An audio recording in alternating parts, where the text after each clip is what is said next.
good morning बेलगुरी उच्चतर माध्यमिक विद्यालय क्लास 10 छात्र छात्री सकले आमार साৰৰ সহায়ত ইয়াতে কিছু নিজে ঘৰতে উপলব্ধ হোৱা ধূপৰ পেকেটৰ পৰা আৰু বাঁহৰ পৰা বিচনী তৈয়াৰ কৰি উলাইছে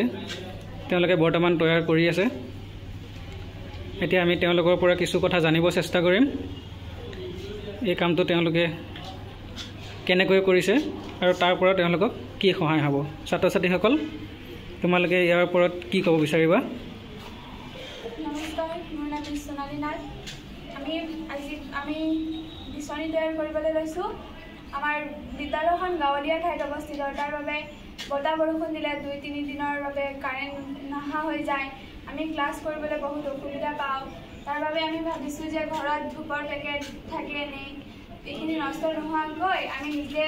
বিচনী তৈয়াৰ কৰি ল'ব পাৰোঁ বিচনী তৈয়াৰ কৰিলে আমাৰ বিদ্যালয়ত যেতিয়া পঢ়িবলৈ বহু আমি ডিষ্টাৰ্ব নহ'বলৈ আমি বিচনী তৈয়াৰ কৰি লৈছোঁ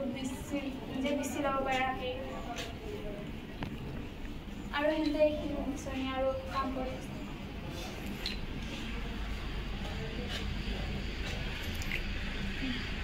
কৰিনা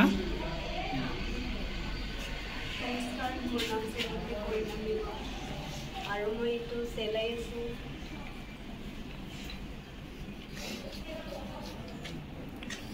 ছাত্ৰ ছাত্ৰীসকল এতিয়া তোমালোকে আমি দেখিব পাইছোঁ তোমালোকে স্কুলত বৰ্তমান বিচনী তৈয়াৰ কৰি আছা ইয়াৰ বাবে তোমালোকক কোনে উৎসাহিত কৰিছে আমাৰ বৰ্ডৰ বনাচালে তাৰ বাবে বৰ্ডৰ বনাচালকো আমাৰ লগত সহায় কৰিবলৈ বহুত ধন্যবাদ জনাইছোঁ ঠিক আছে মৰমৰ ছাত্ৰ ছাত্ৰীসকল তোমালোকে এনে কাম আগলৈ কৰি যাব বুলি আমি আশা ৰাখিলোঁ